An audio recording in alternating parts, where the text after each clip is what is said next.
机身不断释放燃油，空服员在机上广播要大家不要慌张。到底发生什么事？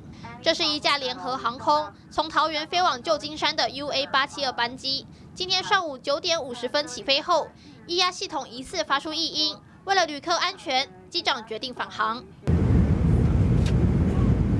为了减轻机身重量，飞机在台湾海峡上空盘旋了大约20分钟后，平安降落到桃园机场。消防车也立刻到场戒备检查，发现飞机左侧起落架的4号轮胎已经爆胎。目前这班航班确定取消，航空公司也全力协助旅客办理迁转与后续接驳事宜。想看最完整的新闻内容，记得下载 TVBS 新闻网 APP。